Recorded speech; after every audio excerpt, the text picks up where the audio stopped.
Recently, Netflix released a new anime series onto their platform.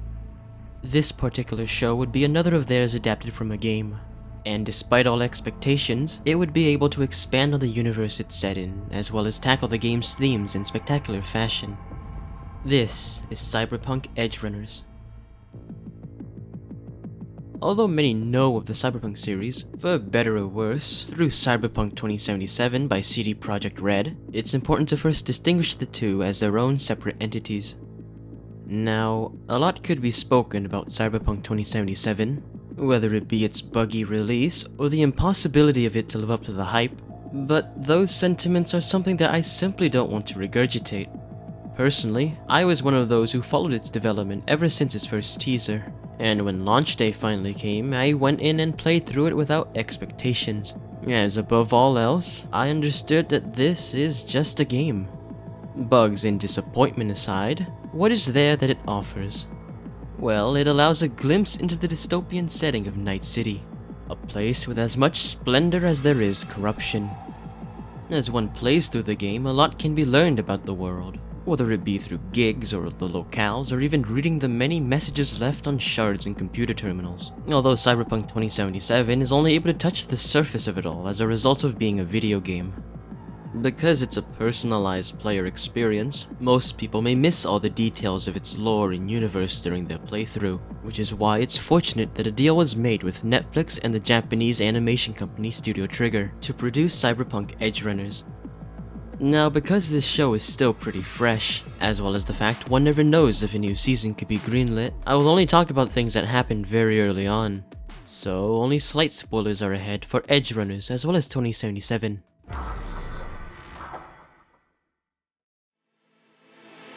It's a surprise to say that a lot of aspects found in 2077, and the original tabletop game by extension, are able to make their way into Edgerunners. Many of its backdrops are ripped straight out of the game. With Studio Trigger in the saddle, everything is elevated by their unique flair, from its soft and emotional moments to the colorful action scenes expected of them, with some even referencing iconic moments in 2077. The game's focus on a player's teched out cyberpunk, or edgerunner, and this anime is no different as it introduces their own, a kid from Santo Domingo named David Martinez. As the son of a poor single mother enrolled into the corporate Arasaka Academy, David faces the ridicule of his snobbish peers, while his mother works herself to the bone for his success. All he wishes for is a nice life with his mom. But in Night City, no one is guaranteed happiness, as David soon discovers.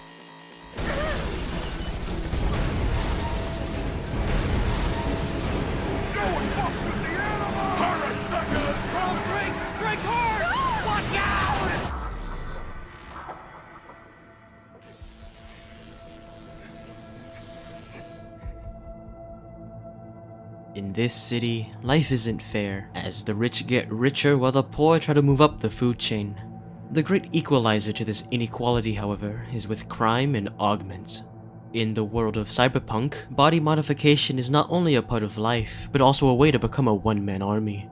Within Edgerunners, many familiar implants are present and made even more stylish, David himself obtaining military-grade cyberware called a Sandevistan. With it, he's able to turn the odds in his favor, giving him the chance to make a name for himself with a crew of mercenaries.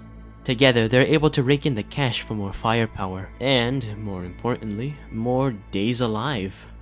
Indeed, this life of violence enables these freedoms in Night City. But all things have their consequences.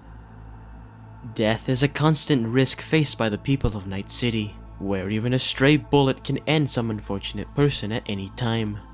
Even one's closest chumbas can bite the dust in some freak accident, as no one is safe from the Reaper. Another thing that plagues its denizens, however, is a more insidious issue, it being the potential loss of oneself. In Cyberpunk 2077, your character V experiences that firsthand throughout the game, as their mind is slowly overtaken by an engram of someone else named Johnny Silverhand. Even so, this is unique only to V, as across Night City, citizens face the risk of developing something far worse due to their modifications.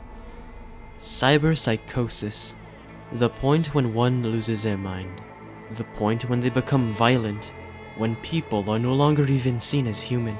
Anyone is susceptible to it once chipped out, with Edgerunners using its runtime to explore its implications.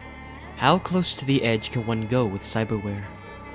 Edgerunners highlights the tragedy of cyberware in the cyberpunk universe, how it changes a person, and, more importantly, its cost on a human level.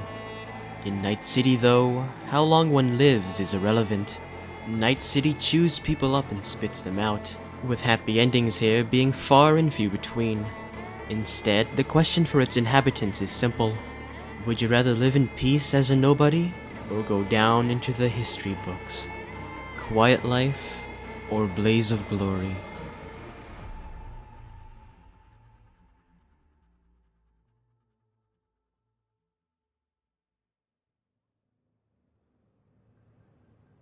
If anyone reached the end here, thank you for watching the video, and an even greater thank you for helping me reach over 200 subscribers. Doing a vid based on something from a game isn't something I usually focus on, but this adaptation is just pretty excellent, and especially for something from Netflix and Studio Trigger. Longer works made by Trigger can lose the plot along the way, but I do recommend watching Edgerunners, even if it's a bit fast. Hell, maybe give Cyberpunk 2077 a chance too, especially now that it's got an upcoming expansion and updates that will likely follow. But as always, thank you for watching.